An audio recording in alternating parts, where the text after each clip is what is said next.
Bonjour à toutes et à tous, merci de votre fidélité. La foi peut naître chez tout un chacun. La page d'évangile de ce jour en est un bon exemple. Nous sommes les témoins d'une reconnaissance de foi chez un païen, un occupant qui plus est. Rien n'est impossible à Dieu. Il sème la vie dans tous les cœurs, même celui d'un centurion de l'armée romaine.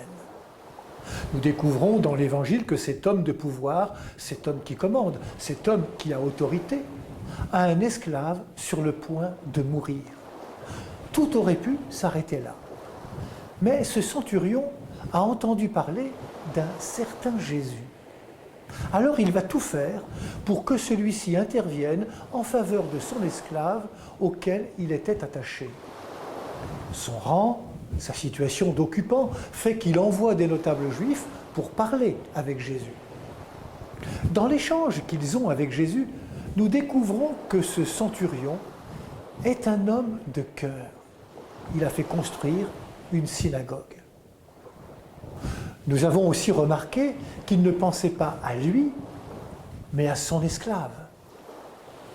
En faisant cette démarche vers Jésus, ce centurion reconnaît son impuissance malgré son pouvoir et son autorité.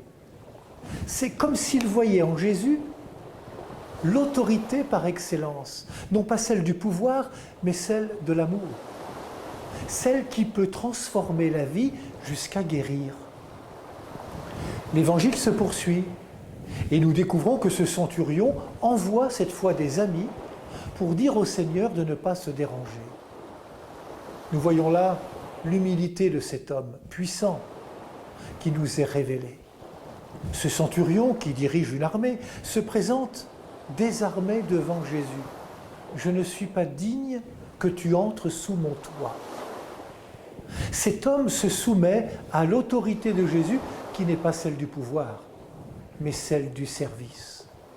Et voilà que résonne cette parole du centurion, « Dis seulement une parole et mon serviteur sera guéri. » Dis seulement une parole.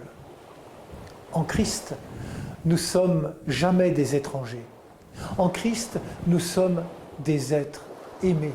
Aimés quelle que soit notre situation. Il veut venir chez nous alors que nous n'en sommes jamais dignes. En entrant en dialogue avec le centurion, l'ennemi infréquentable, Jésus nous montre qu'à ses yeux, personne n'est indigne. Christ nous montre que la vie de l'autre, quelle qu'elle soit, est précieuse à ses yeux et qu'il mettra toute sa vie au service des humains que nous sommes jusqu'à la donner entièrement.